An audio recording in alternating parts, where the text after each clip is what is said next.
Welcome to the Histories of Northamptonshire podcast series, and this episode number 54.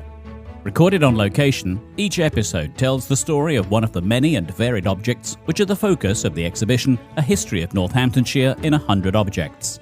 The exhibition runs at the Northampton Museum and Art Gallery between the 20th of September 2025 and February 2026. Selected by local individuals, heritage groups and the museum's own curators, each object tells a different story from the county's past. And so, to our guest for this episode. My name's Sarah Stringer and I'm the front of house officer at Lamport Hall. The object that we're displaying is a buff coat from the Civil War. What is a buff coat? It's a very heavy leather coat that was worn by horse-mounted soldiers who were called harquebusiers in those days. It's really thick leather from the shoulders down to the skirt, and there's a split in the skirt so that the man could ride a horse.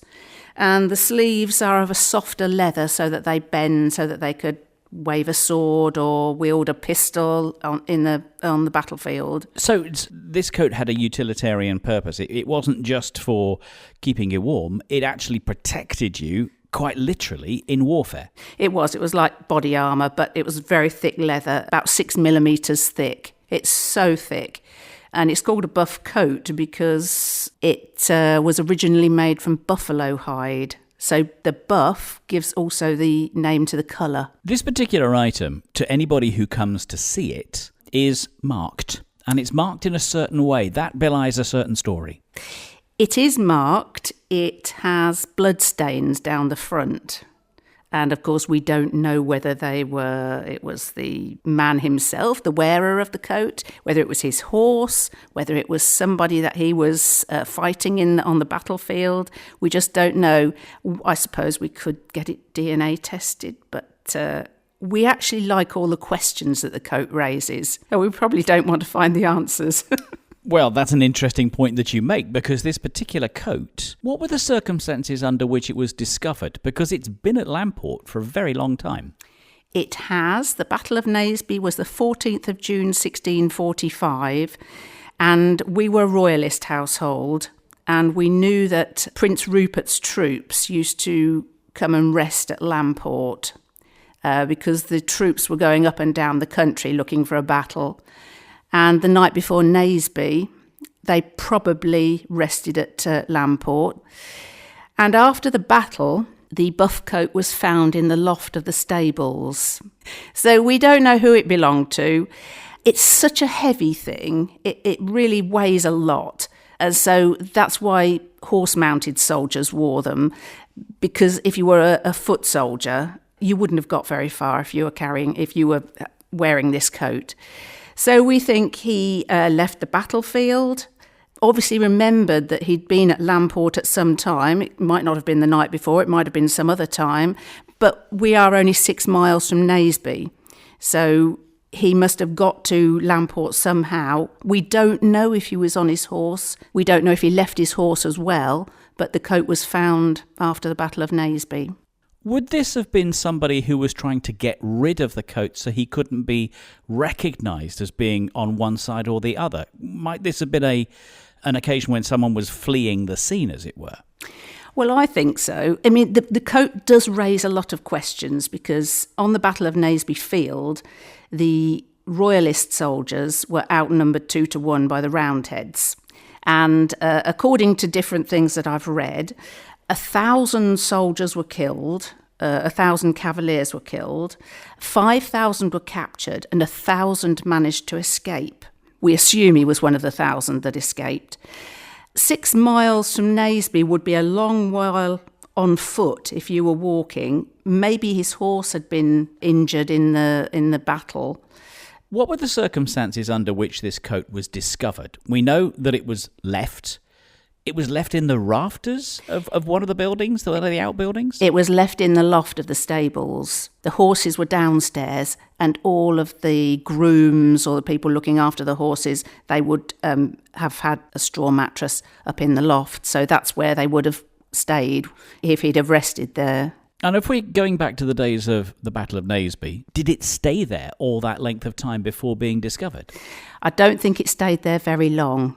We have no way of knowing, but I don't think it stayed there very long. It's certainly been in the attic at Lamport for a good few hundred years since it's been discovered. We were a strong royalist household. Sir John was knighted by James I, and then Charles I upgraded that knighthood to a baronetcy, and the baronetcy is the one that is hereditary, so it passes down the male line. So we had a good relationship with the reigning monarch, but we had a quiet role in the Civil War in that they just came and rested there. So with the stabling that Lamport has, stains notwithstanding, Lamport played a very significant role in this particular individual's story, where he left his buff coat and was separated from it. It sounds like he might have been in retreat. I think so. I think he left it there to escape. But there are a couple more bits to that story. About 30 years after the Battle of Naseby, they were digging some foundations in the back courtyard, which is very close to the stable yard, and a religious processional cross was dug up. Now, when everybody skedaddled from the battlefield, it must have been chaos, because the king left the battlefield and then everybody beat a retreat, and the king left his baggage train there. So all his wealth was in this baggage train, all sorts of riches. So our man who owned this coat, he could have been an opportunist and saw something in the baggage train, whipped it, carried it with him, buried it at Lamport, and intended to come back for it. I mean, I've put that story together. We don't know if that's true. We just know that the processional cross was found 30 years later buried in the ground. Sarah, this item hasn't seen the light of day for a very, very long time indeed. What condition was it in when it was discovered up in the loft and somebody thought, hang on a minute, we should get this into the exhibition? It is in very good condition. It's very pliable, and there's a bit of stitching on, but a man could put it on. And over the top of the coat, would there have been armour by way of extra protection? There was a breastplate and a backplate. And one of the things that I've found out is that the coat would have cost 10 times more than the armour. So it was something very valuable, so there must have been a really important reason why he left it.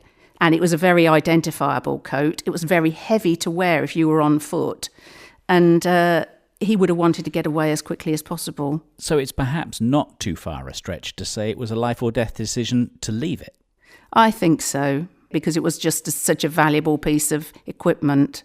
The coat is now part of the exhibition. It's there for all to see, complete with the stain, whatever the stain may be. From your point of view, as a historian and as an enthusiast for Lamport, what is your reaction to the coat itself as a human being?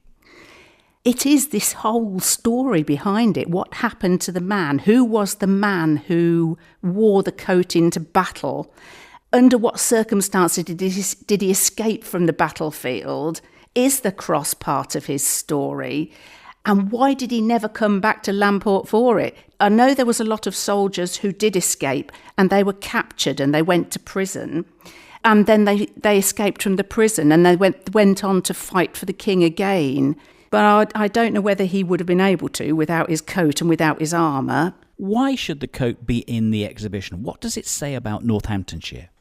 So many people forget about the Battle of Naseby and how important it was. And, when you're at school, you do the Tudors and the Stuarts, and you know about Henry VIII's wives. But we don't do the Civil War. In fact, the man from the Civil War project, he told me that they study the Battle of Naseby in America at their big military college, but they don't touch it here. So it is something that it's not forgotten, but maybe the idea of eventually chopping the king's head off, maybe we're just sweeping it all under the carpet, that we actually do have a horrible history of our own.